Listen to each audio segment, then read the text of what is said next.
that's so amazing. Okay, looks like Jorden is ready. Let's go ahead and call her and make sure this audio is working. Let's see what we got here. Turn that up.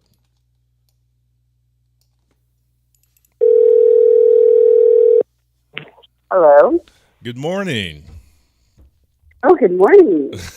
Can you hear me okay? Yeah, I can hear you. Can you hear me? Oh, loud and clear. I got the phone plugged right into my software, so it comes through loud and clear. Okay. I am so happy right now. Why? By the way, we're live on the podcast. I think I let you know that. Oh, hey guys. Hey everybody. So I don't know if you've heard any of the episodes, but I do this thing each episode called the Playlist Shuffle, where I start off every podcast with a song and I end with a song. And but what I do is I don't pick the song. I just go to one of my playlists and hit shuffle. Okay, That's scary, right? That's why I do it. When I used to have guests on, when I used to have guests on, in my house, we would do it, with the guest, and it kind of be like a way to break the ice and kind of like expose people a little bit, so they can kind of let their guard down. Y'all. Man, you would get any and everything from my playlist if you did that. Yeah, and see, I don't know yet, or I haven't figured out a way how to do it with guests over the phone. Because I got no way to get your audio. That's true. So it's something I'm still working on. Okay, so I did it, and do you know the Bobby Brown song, "On Our Own"? No, I'm not off the top of my head. I'm sure you've heard it. It's from the Ghostbusters 2 soundtrack. Okay, definitely. Yeah, I probably heard it. Yeah, from the Ghostbusters soundtrack. Oh, it's so good. I was so happy because I've been on a really good streak here lately. Like, I haven't had anything too embarrassing come up. I think the most embarrassing thing I had I can't remember. Like, maybe it was like a Beyonce song, like All the Single Ladies. Like, well, because for an English song, but hey, you just out however you feel, okay? Okay. It was with a bunch of dudes. They're like, "Fam, what are you doing? Listen to this." I'm like, it's a good song. Yeah, my embarrassing stuff is stuff that I've let my friends download whenever they're just like, DJing in my car. Yeah. And I've definitely had those moments where I've been like, I am really sorry. I do not know why this song just came on. But yeah. You don't have like safe playlists that you have when you have people around? I actually don't, because usually I don't care, but it was a song called Trampoline Booty that came on one day. And my friend looked at me like, what is going on in your life? And I was like, sis, I promise. Yeah. It wasn't me. But it was just like a random song from college my friend had like turned on one night when we were going out. So I was like, ooh, well, all right. Yeah. Yeah. So usually I just like watch, as soon as I hear the beginning of the song, if it's something a little off, I go ahead and just like switch it really quickly. But I probably should make a safe playlist. Yeah.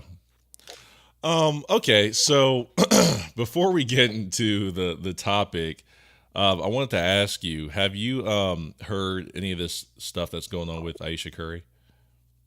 I have. I don't know what your opinion is. Well, here, just let me, if you mind sharing, then don't worry about it. If you don't mind, but if you do, don't worry about it. I'll share my opinion about it.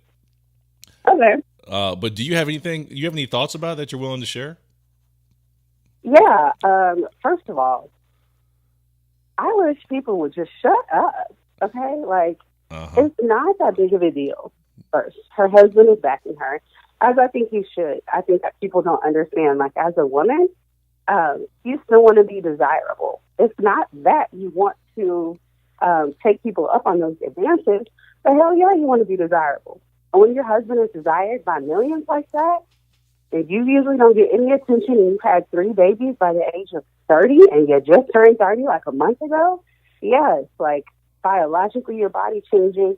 mentally, emotionally. Like, you go through a lot. So it's hard as a woman to want to still feel and look and know that you're desirable. So it's normal. I think it's human to feel that way. And I think it's ridiculous that people feel the need to judge her for that. Like, judge your mama. Like, let her feel how she feels. And if she's okay expressing that and her husband has no problem with it, I don't think it's a big deal. Well, Jorden, that's exactly what I said. Oh, okay, great. I was like, yo, leave her alone. Really? Like, leave her alone. Like, people acting like they haven't had that feeling or that thought. Exactly. Or that moment in their life. Yeah. If she was bold enough to share it so that other women could relate and understand that they're not alone. And now she's problematic. Like, wow, she's not problematic. You problematic. I'm like, y'all are tripping. I'm like, I can almost guarantee every human being has had that thought or moment in their life at some point where you wanted somebody to like you or check you out. I mean, come on. You do. We're all human. Earlier this week, I had, I was at the gas station looking raggedy, just trying to get some gas on my way home. And, a couple of guys talked to me, and I definitely am not really, gas station shawty. Like, I'm really not trying to talk to y'all, but, I felt good. I said, well, I still got it. Even looking raggedy, like little boots. We all want that, and it's not about a lack of self-esteem because I know I'm beautiful. But damn, every now and again, we just want somebody else to remind us, like, shit, I still am doing it. Okay, cool. Like, that's it. Yeah, we all do that. Like, I do it. My wife does it. We talk about it. Exactly. Like, and I've been with her like 9 years. Mm-hmm. We've been married for like 5 or 4. I should know better. I don't know. It's been a while, and we're still human. Like, just because we get married, I think this is that thing people do is like, just because you're in a relationship or you get married doesn't mean you stop being human.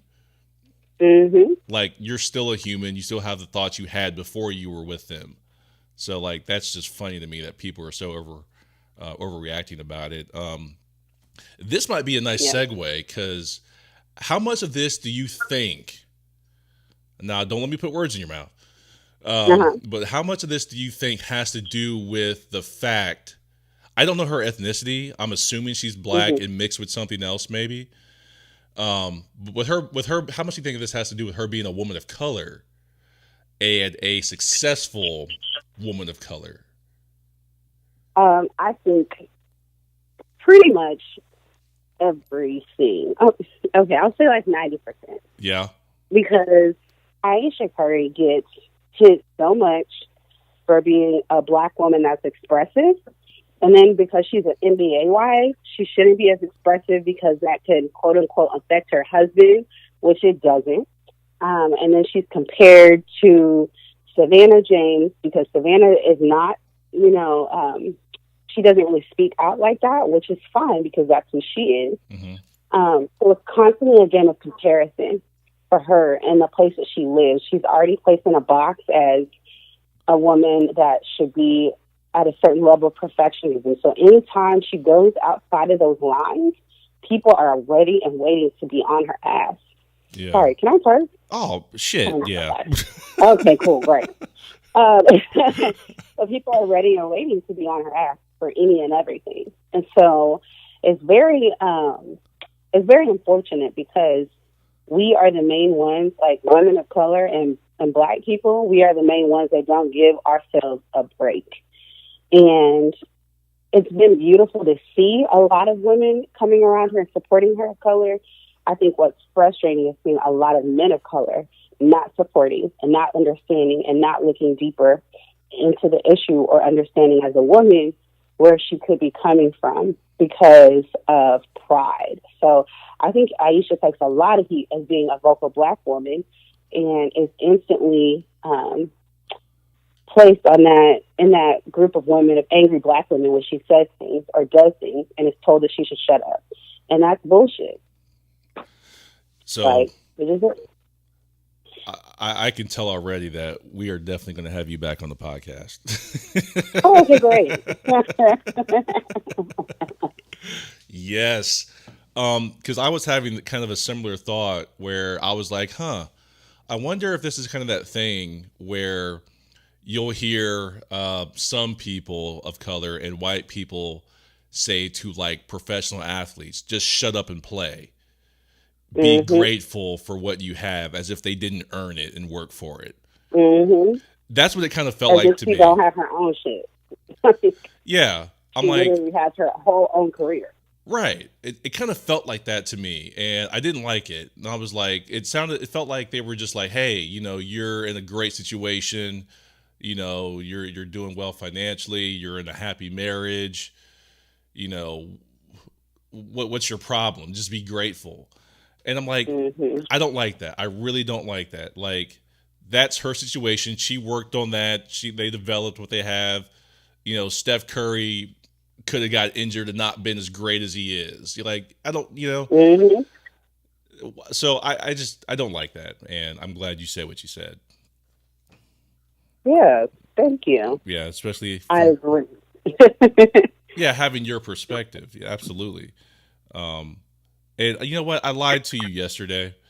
On the phone. Cool. Not on purpose, but remember how I was saying I don't like to talk about topics that relate to people that aren't on the podcast. Like if I'm talking to black men, I like to talk about black men issues. If I'm talking to a black woman issues. There is a group of people I talk about on this podcast without having them on the podcast, and that's white. Who's that? That's white people. Oh yeah. But I think I do that in a respectful way as much as I can, and I think I do that also because the history of white people and black people in this country and the world is just undeniable, and it's a part of our existence. And very true. It kind of shapes a lot of what happens to us in society. So I just wanted to say that for the record, that I do talk about people sometimes that aren't on the podcast. Oh, okay. Gotcha. Completely understand. So I think, and you tell me what you think about this. I was thinking about calling this episode, Let's Talk About Black Christian Women. What do you think about that? I'm not really too fond of it. No. No, because it boxes in the conversation, and honestly, that type of topic is going to make people run instantly. That's not going to bring in an audience. Okay. What do you think? Like, and maybe we should do this off air, but I like to be real candid on the podcast. It just feels more human and natural to me, because this is more your topic than mine, obviously. Okay. And maybe we can discuss it off air if you want to, and we can just get into kind of what we want to talk about. Your thoughts?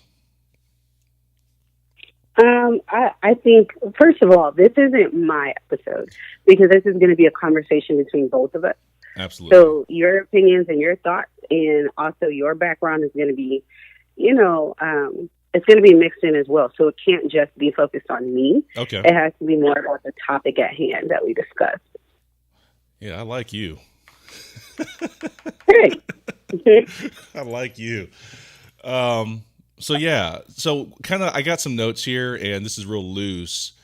And so I kind of want to ask you about, what are some of the stereotypes that you face, or your demographic faces?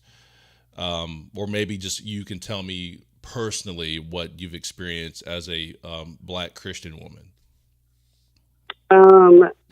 Stereotypes I face. So some of them, I think I face more stereotypes as a black woman at this point than I do a black Christian woman.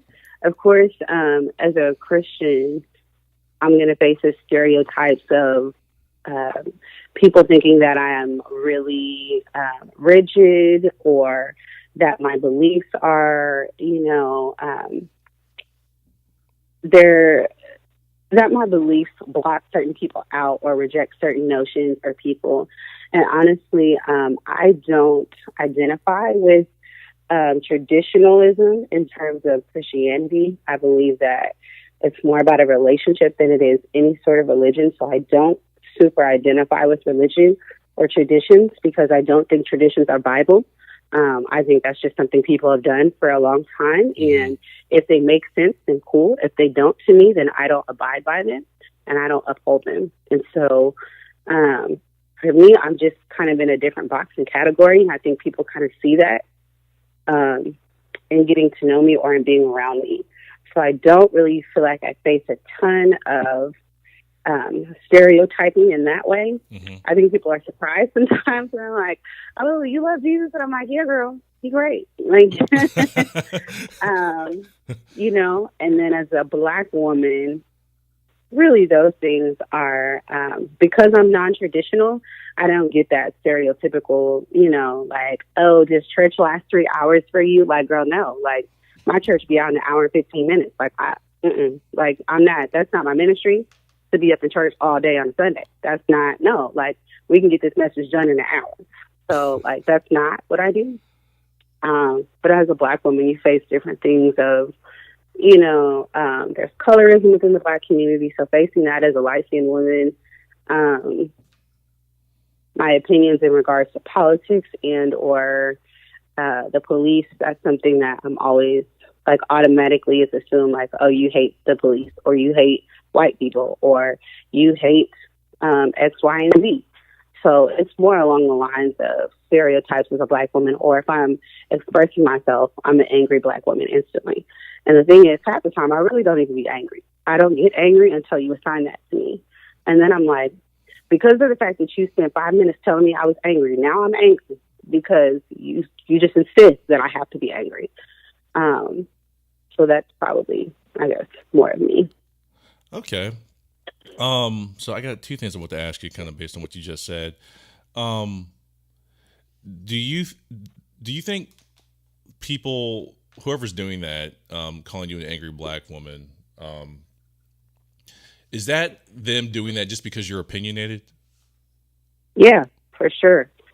It goes back to thinking that women shouldn't express their opinions in certain ways, in certain venues, with certain people, especially being in corporate America, or you can't be direct.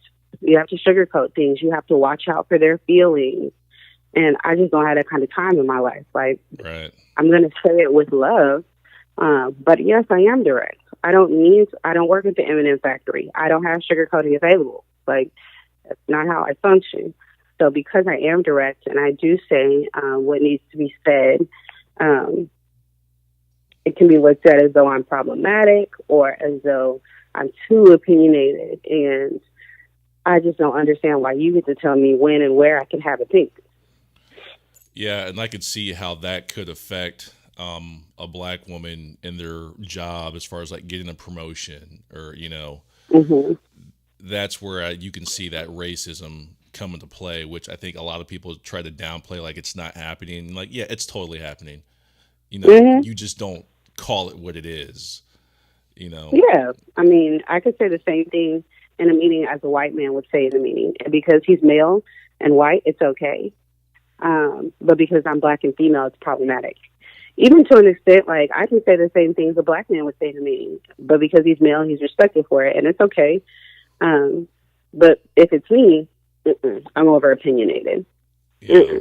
I might be angry. I'm problematic. And it's like, I'm making the same exact points they're making.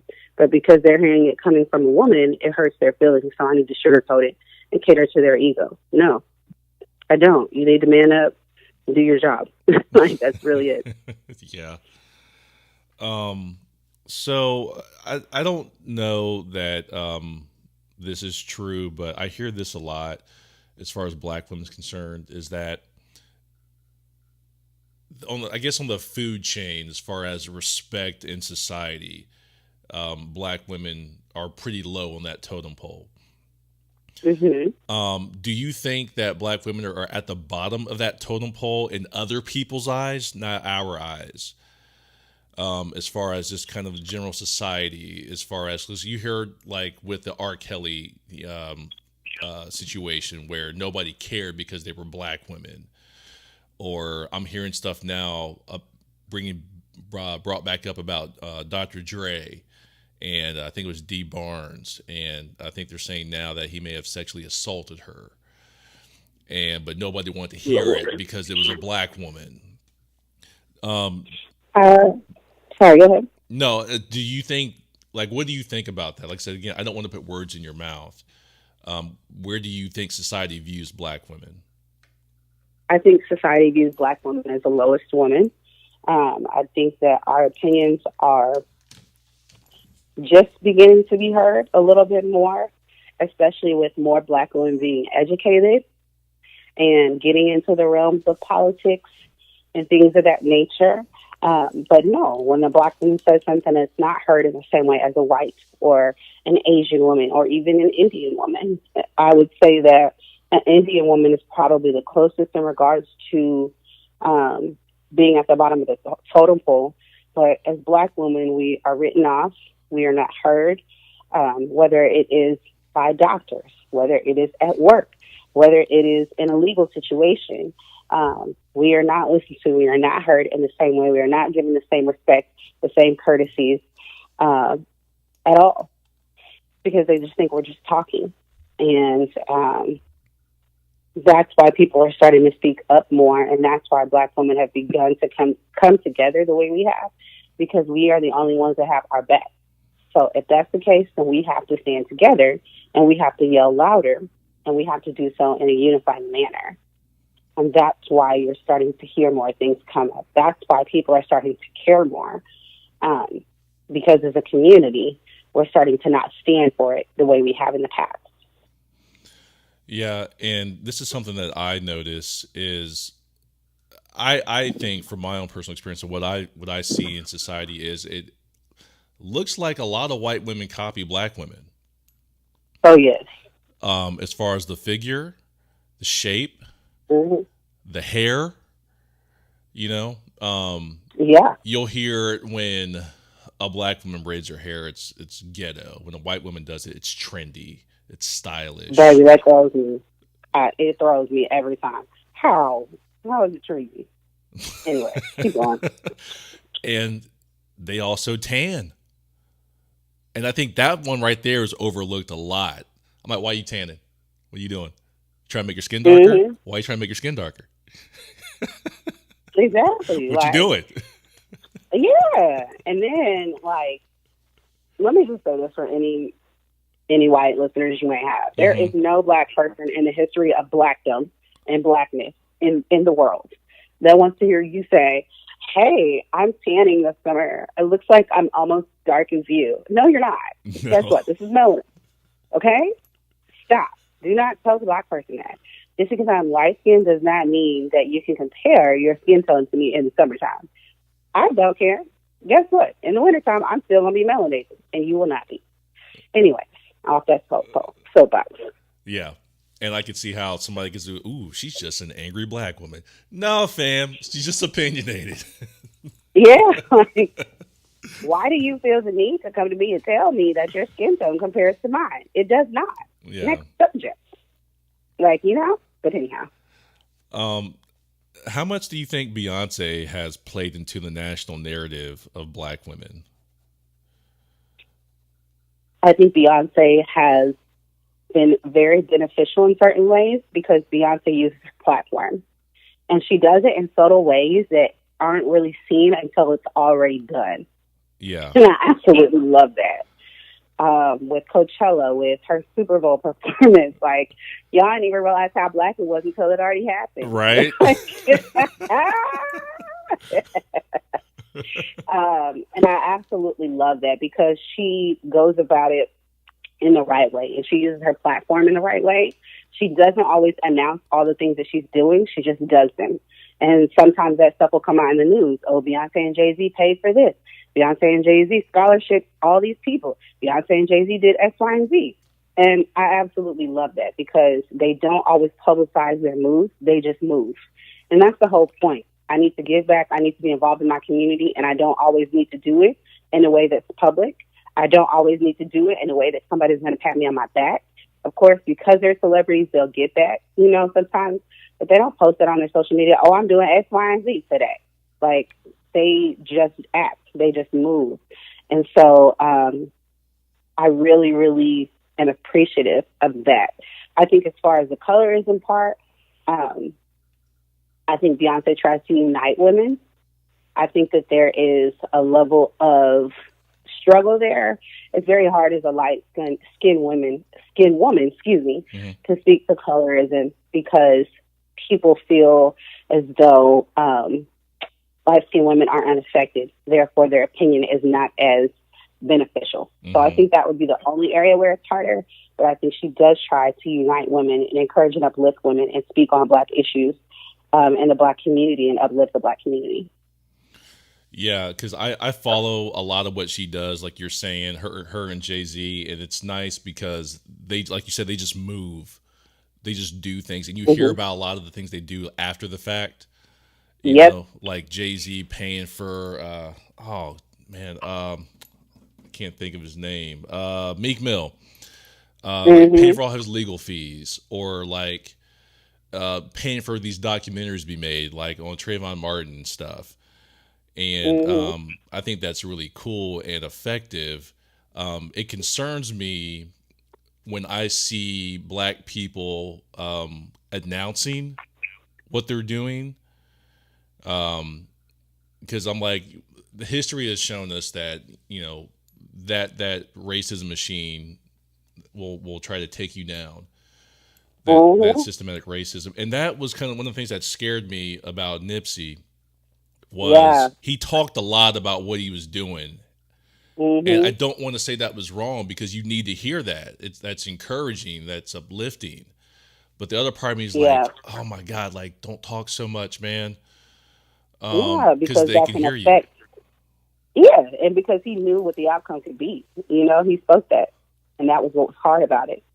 Yeah. And I don't know that I haven't been following as far as the man that shot him, what his reasons were, or who told him to do it, why he did it. You know what I mean? But it plays into, we can't help but think, like, is that connected to you speaking on the things that you're doing for the Black community and to uplift us and to move us into places that people don't want to see us go? Yeah, I kind of think it, and people look at it as conspiracy theories because I have no evidence to back it up, other than I know he was talking about a lot of things like Dr. Sebi and Big Pharma. Yeah. And, you know, you people in the city get shot for less. Literally. And that Dr. Sebi diet does work. I've had friends that use it. Oh, and it does work. It is very successful. I got some of his products. Absolutely. So yeah, I guess I was just saying that to touch on the point that you're saying, how they just move, Beyonce and Jay-Z, and I love that. I also like with Beyonce and a lot of what she does, and I follow her a lot more now because I think she kind of normalizes Black women. And I think that's a real effective way of you know, helping you know, us in society and Black people as a whole, and Black women in society, because I talk about this a lot, where I don't know that everybody understands why the Cosby Show was like so effective and why it was so good, because it made us look normal. Yeah. You know, and it's not just the thugs or whatever images they're portraying in the media. It was like, oh, they can have families and they eat breakfast, lunch, and dinner, and they're doctors. I'm like, yeah, like, no shit. Like, yeah, but it showed you that that's what you can be, and that you can have that, and you can be proud of that. And there are those of us out here that are doing that. Like, you don't have to be looked at in a stereotypical way. And Beyonce normalizing us is very important too, because it plays into the confidence of Black women and young Black girls coming up, knowing that your natural hair is beautiful, your tradition, your schools, HBCUs are amazing. They are great. They are beneficial. They are necessary. And I think that is so amazing, because it starts with us believing that first and being unapologetic about it, right? Yeah. For other people to get used to it. So, you cannot touch my fro, which I don't wear a fro. Pretty much never, personally. Yeah. Because because my head is big. But anyhow, that's beside the point. But no, you cannot touch my hair. And yes, this is my hair. And do not ask again. Yeah. Because guess what? When the hair that I purchased is put into my head next week, that's my hair too, because I bought it. Yeah. That's it. So, yeah. Yeah, I love the unapologetic nature of all of it, and I like how she doesn't talk about it. I don't mean to sit here gushing over Beyonce, but but she's bomb. I mean, she's really like doing it like really, really well, and I just love how she just does it, and doesn't talk about it. And you see it in her music videos, you see it on her performance, like you said, Coachella. Did you watch the Netflix documentary about Coachella? Of course. Of course. Oh my God! Just look, Beyonce is like my big cousin, so I'm like, oh my goodness, like, hey cousin, like she's just doing it, and I just, of course I had to watch it because I just feel like I was there.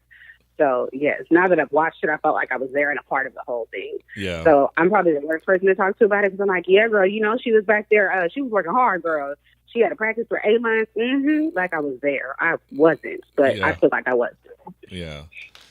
So like that normalizing in society, I think is real important. And I think a lot of that is done through entertainment.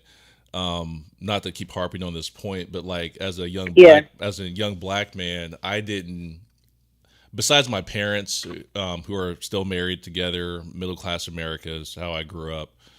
And seeing the Cosby Show helped me kind of self-identify with who I am and who I wanted to be, because like I grew up in middle-class America, and like I grew up watching like a lot of stuff like Boys in the Hood and Men's Society, and seeing these these movies, and then you see like TV shows where you got black people being like thugs and gangsters and living that life. And growing up in the hood, and I'm watching this in middle class America, and I'm like, well, I didn't grow up like that. I can't be that way. I can't relate to that. I can't. Yeah, like I can relate to being black, but I can't relate to that lifestyle. And so after seeing the Cosby Show as a kid, I remember saying to my mom and dad, I want to be a doctor. And I actually pursued that for a period of time. Feel like you could. Right? Because I saw I saw him do it. And that's literally why I went into that field in high school and pursued that career in college. And things have changed, obviously. Made some different career choices. I like entertainment. But it set me on a path. And so that imagery is so important. So I'm just praising black people in society who do that, I guess. Yes, I love that. Yeah. That's dope. And isn't it I don't know what the numbers are on this, and maybe I should have looked this up. Man, y'all turn out to vote too, by the way. We do. Like, I can't remember what the election was, but there were all these memes about black women saving the republic. Yeah. Because we do. I think that's what people don't realize, though. Like how much, just in the last 10 years, to see how much the bond and the community of black women has changed. Like, if we want our voices to be heard, okay, we now understand how we can do that. We now are way more educated. Like, we're one of the most educated groups in America. And so we now know how to move and utilize that stuff. And we now encourage each other to talk to each other. I remember when I was younger, you would walk past people and girls would look you up and down and, look at you crazy and stuff. And now it's like, hey girl, how you doing? Hey, like your hair. Like, it's even changing how we approach each other, And so as a community, like there's just a shift that has really happened. So it's important for us to understand, our voices are heard. And so, trying to get our entire community on board with that, our senior citizens, our black men, some of the younger ones in the 18 to 24 range, and then and the 40s and up. It's just very important. So I think that I love that it was just publicized so much and shown how much Black women actually cared and went out to vote, because typically it's said that we don't care about politics, we're uneducated about it, we don't know, or that we are not involved. So I love that that was something that wasn't able to be said this time. Yeah. I don't know what the numbers are, but I think Texas just elected a record number of Black female judges. I saw this story the other day, but I didn't get a chance to read it. Is that what it is? Was it judges? Did you see that? It was. Okay. Yeah, it was judges. Yeah, so I see a lot of that in society now, and I'm really happy that Black people and Black women are being represented the way they are in society and culture. And you see it like in corporate America, where I don't now, forgive me if I'm wrong about this, but it seems that what I've been seeing is that Black women are getting much more comfortable with being expressive and being who they are and wearing their hair how they want to wear it, and just kind of embracing that culture. And I wonder how much of that has to do with what's been happening in entertainment and these kind of public conversations that we have. I think it all feeds into each other. It does. I think it's what you're seeing happening is the Black woman gaining her confidence back, is the Black woman gaining her image back, is the Black woman understanding that my Black is beautiful in its most natural, rawest form. And we are, in certain ways, we were doing certain things to accommodate culture as well, right? Yeah. By relaxing our hair, for our hair to be straight, because that's what we were told was pretty, because that's what we were told was acceptable or professional. So there are certain ways in which we had to, change ourselves to be told that we were acceptable or beautiful, or basically to fit into the white man's culture, for lack of a better term, just what basically was made. The standard was created by them, and we were controlled under that, right? Mm-hmm. So for us to finally break out of that and understand whatever my natural hair texture is, whether it be kinky, curly, coily, poofy, whatever the case may be, that is beautiful, and I am beautiful, and I am not defined by someone else's standard of beauty. I have my own. So I don't remember what the question was, but we're beautiful in all these forms. And it's fun because we can change our hair and do all these things, and many women cannot. And I think that's why it becomes, it's trendy that you're able to do that with your hair. Girl, please, you can't sleep on them braids. They're going to come out. Yeah. But. So are you familiar with Kamala Harris? Yes, Kamala. Oh, is it Kamala? Am I saying it wrong? Yes. Yes, just a little. Just a smidgen bit. It's okay. I swear I thought I had it right. So I don't know all of her politics. I do know some, but when she announced that she was running for president, I immediately started to contribute to her campaign. Okay. And I still am, by the way. And because she was one of the first to announce, I think. And after, I think Beto announced, and these other, white guys started to announce, Biden and them, I saw this, shift in narrative where it was oh, we want a black woman, we want a woman. But, Beto and Biden, and I'm no, I would hear people say, we need a black woman in office. We need a woman in office. But I don't know if she can win right now. And I'm that kind of thinking is what stifles that progress for me. I'm a million other people who think that way makes that real. So I'm no, if you said that and you support that, stand with it and stand with her. I'm going to ride with her until she's not riding anymore. Because I think that's important. I keep contributing money to our campaign, so I want people, to just hear that and think about what you're saying, because you're actually giving power to this fake idea to me that she can't win because she's a black woman. And I don't like that. And I don't know if you support her, and I don't want you to talk about your politics if you don't want to. First of all, I love Kamala Harris. I do support her. I think she's amazing. I also would say, though, I understand why people are saying what they are saying. Based on the people that have come out at this point in time, I think people are seeing and understanding like this is going to be a harder race for her to win because there are so many qualified, viable candidates. I don't think that people are saying that. Well, what I have gathered is not that people are saying that it's not a black woman's time yet. I see people saying, hey, based on this candidate pool and the people that already have prior experience and already have a solid, backing from years, such as, what's his name? Like Bernie, yeah. It's going to be harder for her to win. So that's the way I've been viewing, like people's opinions about it. That's what I thought was being said. And it's understandable for people to think that way, but I don't think that she should quit because of it.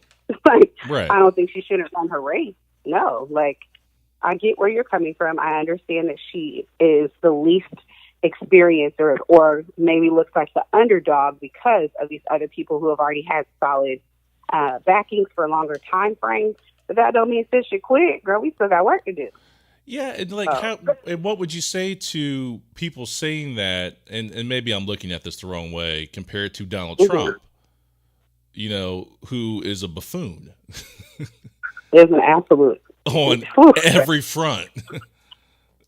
I wouldn't even say he's a businessman. I don't know what he is. An actor? An idiot. Girl, I can't. Yeah, I don't want to take you down that road because I don't even know I don't know the right way to speak on that. My forever president is Barack. That's all I got. Yeah. So, yeah. Yeah. So, but no, go ahead. I just think that people don't understand. You still run your race, right? You still start somewhere. So if this is her starting point, cool. But you don't give up on her because she has a tough group of candidates she's running against. I think the beautiful part of this is she's running against some strong candidates. Sis is going to get some really good experience out of this and have some really, really good, solid people that she could possibly link up with to be a running mate. This is still an amazing experience and opportunity for her. And what people don't understand is you don't just give up or walk away because there's other strong candidates in the running. That's not how this works. That's not what politics is. That is not how you succeed. That's not how you do any of it, right? You lose sometimes, period. You just lose some races, but you keep trying. You keep going, just like you do with any career or with any dream. So the purpose of this is not to say, well, let's just wait till we have solid candidates and then tell sis to hop in because she'll definitely win. That's not how it works. Yeah, I've said, me and my wife, like I said, we're going to ride with her until she's not riding anymore. We're going to keep donating money and supporting her. I think Biden is in the lead right now, and I think I haven't even seen Beto on the radar. I don't know what's going on with him. But I was thinking, me and my wife were having this conversation the other day. We were like, oh, so if Biden gets the nomination, man, having Kamala as the VP, man, that's what I'm saying. Yo, is that not a good move? To be a VP. Is that not a good move? That would be so bomb. Because I feel like Joe was Uncle Joe. You know what I'm saying? Uncle Joe up in there with Kamala. Come on, why are y'all playing? I think that's the move. I think that's the move. They got me. I'm writing for you all the way, Uncle Joe and Auntie Kamala. Yeah, I'm I think this is the time. I think this is the moment. If it goes that way, I'm please, Biden, do not put a white male in there. Don't do that. I don't think he would be stupid enough to don't do that. Not I now. Hope and pray that he's not, because then me and Uncle Joe gonna have to have a conversation. You're going to have a talk. Like, don't do that in this moment. I mean, just don't do a white male. I mean, yeah, you can throw you can throw a white woman in there. I think a real strong move would be a black woman. I think it'd be Kamala. I think that would be a punch in the stomach. It would be. So I hope that happens. Okay, so quick segue into another kind of idea or topic or question I kind of had was, okay, so Kamala's married to I believe a white guy. Okay. Do you as a black woman have any thoughts about that in interracial dating? Because I get a lot of pushback because I'm married to a white woman. You are. Yeah, and I get a lot of pushback on both sides. Like I get racism. I talk about this a lot on the podcast because it's my life and it's what's happening. So I get a lot of just the basic like racism on the white side, but I also get it from my black people. And and I do get a lot of looks sometimes, and she has as well from black women. And that used to really, really, really bother me, like a lot. And I want to say up until maybe 3 or 4 years ago, I don't want to say I stopped caring about what they thought. I stopped caring about what anybody thought in general. And I was like, look, this is my life. This is what's happening. I love her. I love the situation. I'm very happy. I can't bring any of that other outside stuff into my marriage and my relationship. But on the other hand, I believe that I understand that and why that's happening.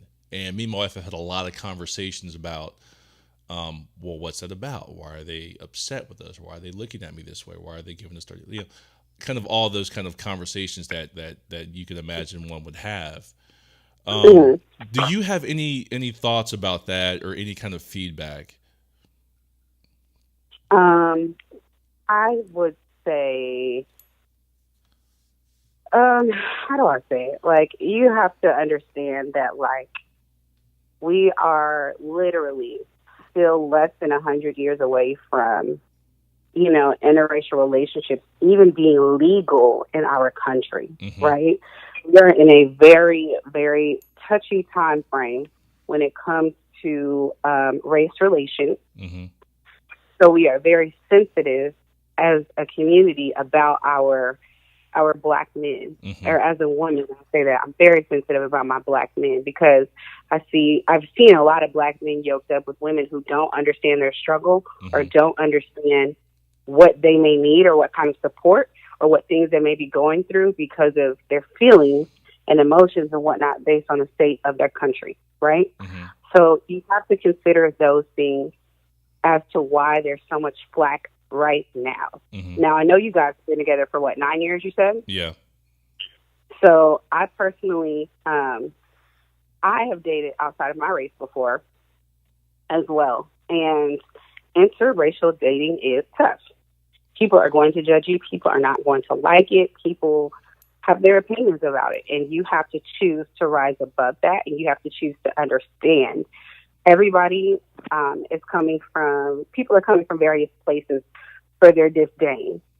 Some black women don't like to see our men with white women, right? Some black women come from that place. Some are coming from the place of having been hurt before. And so they don't like it.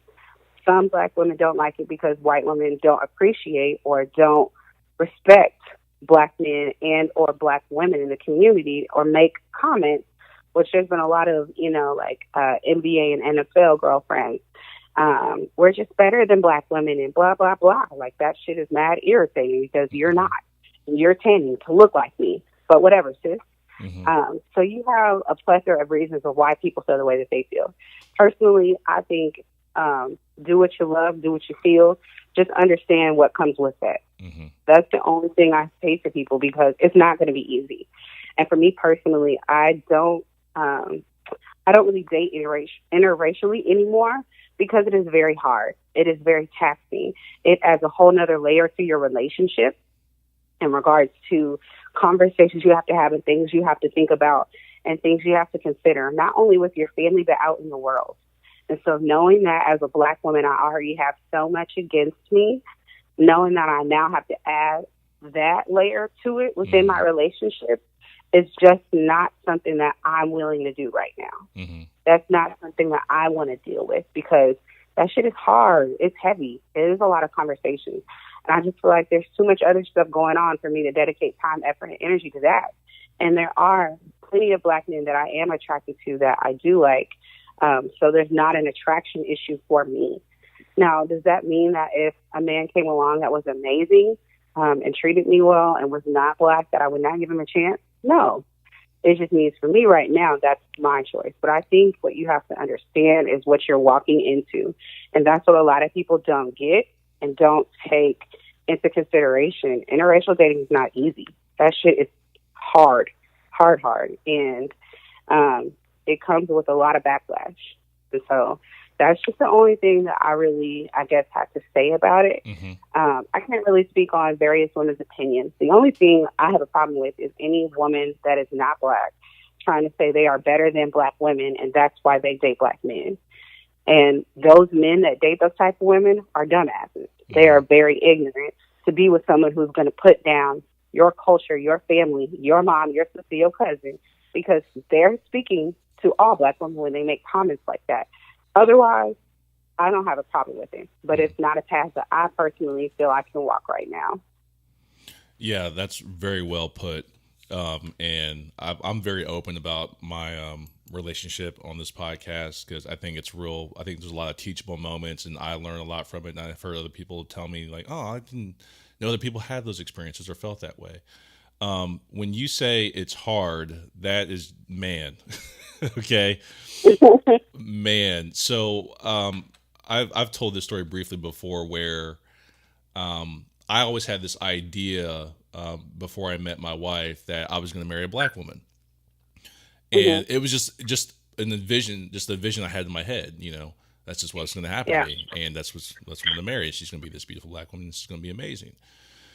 And then my wife comes along. Right. Not at that time, you know, and I remember having conversations with my mother about, I can't do this. I was like, I can't do this. Like, can I? And thank God for my mom, helping me through that process where she tells me all the things that are important and what matters to me and my happiness and all this, because me and Amy got along mad well. Like, she was my best friend before we started dating, and we just really got along and just kind of got each other. And that was kind of our friendship was the foundation for everything. And then once we started dating and got together, I don't want to say that I ever really put a lot of thought into the interracial part once we got together. It was a thought I had beforehand where I was like, I can't do this, all this other stuff. This is going to work out. This is not going to work out well. And there's going to be all these problems with my family and her family and friends. And it's going to get weird. But once we started dating, that kind of went away for a period of time. But then, like with any relationship, not dealing with issues doesn't make them go away. Like, they're going to come up. Nope. Right? Yeah. Like, they're going to resurface. And so I was like, oh, we're good. Everything's fine. And then, like, Ferguson, you know, Trayvon Martin, Mike Brown, being out in public, looks, comments. So we spent a considerable amount of time, I don't want to say fighting, but just talking things out and having debates and conversations about racism and all these things that you're saying that are, that we have to deal with. And there were times where I didn't think we were going to make it. Yep. I'm like, Mom, Dad, I don't think she's ever going to get it. She tells me like I'm exaggerating. I'm like, that's triggering. I'm like, this is nuts, and yeah. But I think the best teacher for her was being open, because she was never closed off at any point to anything I was saying. She was never closed off. She was it just wasn't in her reality. It just wasn't a part of her life. And so this is a whole new thing that came in, and being open in time and just not being a dumb ass about it, and looking at like, I don't know. There's been so many shootings, but when you look at a video of a black man with his hands up and he gets shot, it takes an idiot to be like, well, what did he do wrong? Welcome to America. There's a lot of those. He didn't do anything but be black. Correct. His bad. Right. Yes. And like Sandra Bland, and I can't remember what the trigger was for her, but it was a lot of that stuff repetitively happening. And I'll say right now, she's the first person with a Black Lives Matter shirt on. You know what I mean? Like she's there because she gets it now, and I think that's the point right there for me, was when I realized I don't want to have to go home and try to justify or explain to you my feelings, because a lot of conversations I was having with my white friends, they were not conversations of truly understand, people that wanted to truly understand. They were asking me to justify why I felt the way that I felt. And I don't feel the need to justify a damn thing to no fucking body. No, you know what I mean? Like, exactly. So knowing that I would have to go home and deal with that, and or deal with his family on that level, that was too much for me. Mm-hmm. And so I, like, when you say that was tough, like, I commend y'all for making it through, because that's not an easy place to be in. Mm-mm. It's not. And because your significant other, she has not experienced that, she does not understand that, it's hard. It's hard to go home as a black man or not be nervous when there's cops during certain seasons, and, right after something happens and stuff like that, and they not get it. Oh, yeah. I don't want to go home for that. That's tough. So I'm glad that you guys have been able to get to a point to where there is understanding and support. Oh, yeah. But like you said, not easy. Years. Okay. And I'm not saying that to say that it was difficult for her to learn that. What I'm saying is it just takes time. Yeah. It's not gonna be something that they pick up overnight. It takes time. And once she got it, man, she got it. Yeah. And do you remember the what was it? It was here in Dallas where was it the guy shooting the cops, or there was that shootout downtown between the cops and what they said was one black guy. I don't know how that. Yeah, whole thing I don't went down. believe that shit. Yeah, I think it sounds like we were on the same page with that.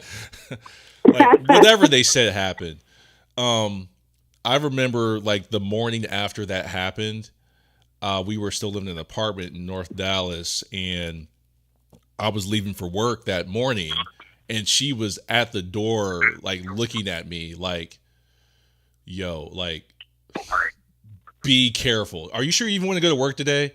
Like, like maybe you should just stay home, because she got it, and she kind of knew what the fear was. And I remember not like driving to work that day, not looking at any cop like, at all. So I just sharing some of my experiences there. God, this has been really good. Yeah, great conversation. You're good. Thank you. Thanks so much.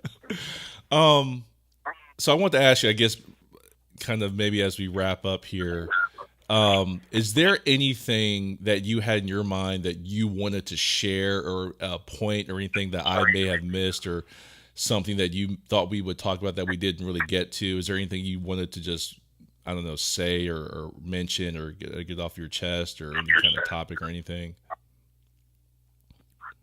No, not really. I feel like we've had a very fruitful conversation. Yeah, I was going to ask you a lot more about like the Christian aspect of your life, but we kind of got where we went, and I felt that was much more important, because you kind of addressed it up front, where you're like, that's a small part of this situation. What's really going on is Yeah. what we deal with as Black women, and I found that to Yeah, I be. think that, I found that to be more fruitful. I think that for me, um, my relationship with God is very important, Mhm. and it is a defining factor for me, as is my blackness, as is my being a woman. I think just in today's time and age, right now, it's a little more. The struggle is a little more on the Black side, I guess, than it is about being a Christian. Yeah, it kind of seems like the religion part of society, or not even society, I guess, like Christians, it kind of Hmm. seems to me like that. And I'm not trying to start a new conversation, I'm just kind of mentioning this real quick, Hmm. because I used to be a Christian. I would consider myself now to be just more of a spiritual person, who believes in God. But it kind of seems like what I've seen in society is that the term Christian, like, it seems like it's evolving each day and becoming something that's much more, um what's the word, it's like maybe open, because like I'm hearing you Hmm. cuss, for example, and I would never hear a Christian do that back in the day. Or I'll hear you talk about things pretty bluntly. So it seems like Hmm. that's changing over time, and it's just something I've just been observing, I guess, and that's just been my, observation. I don't know if that's really happening. I think it is. I think what we have to realize is like, we just have a stereotypical view of Christians. Hmm. Like we do, just from years of tradition. And the reality is, I don't have to fit in a certain box as a Christian. Like the basic qualifications, quote unquote, as a Christian is to believe that Jesus died on the cross for your sins and rose again. Hmm. Um, if we have those, that's a foundational belief that we have. If we believe that he died on the cross for our sins and then arose on the third day, that is what makes us a Christian. Hmm. How we choose to walk that out looks different for everybody, as we all have different convictions, and we all have different struggles, and we all have different things that we deal with and that we go through, and how we choose to handle that. I choose to go about it in a more spiritual route. I'm more relational in terms of God, in terms of reading my Bible. Going to church on Sunday is not what makes or breaks my relationship with God. If it did, then that would be religion, which is why I don't identify with religion. I read my Bible for myself. I don't just let other people tell me certain things. I don't let other people put me in a box based on their opinions or based on what their parents did when it's not Bible. If it's not Bible, then that's an opinion. That's how you feel. That's what you think may be best. That's not something I'm obligated to go and or live by. Yeah. So learning to explore things for myself and develop my own opinions and truths based on actual Bible has been very fulfilling. And that's why I think you're starting to see a shift, because a lot of us, a lot of people in my generation, we don't want to go by tradition, and we don't want to be told that we are wrong because we're not abiding by a tradition.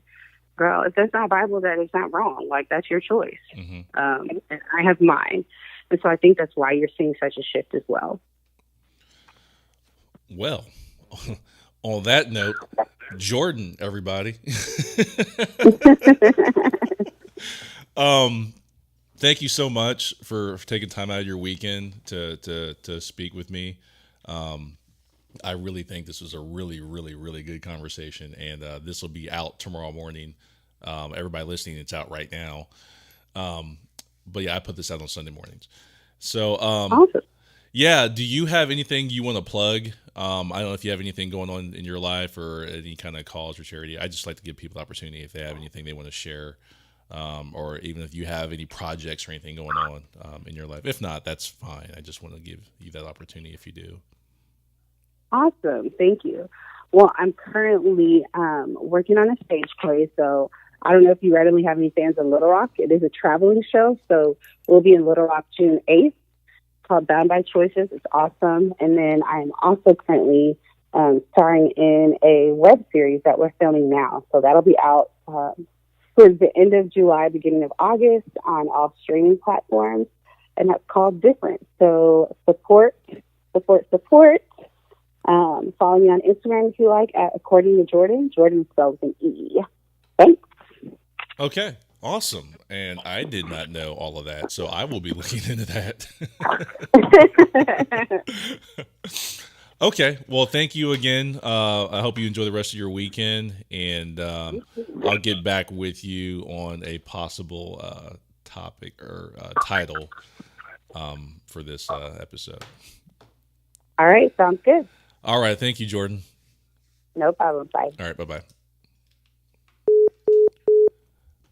Well, that was amazing. I'm definitely going to ask her to come on again. Hopefully she does, and she felt as good about that as I did. But that was a really, really good podcast. And I mean, I think all my episodes are good, but I try to treat each episode like it's its own thing. So I get excited about pretty much all the episodes.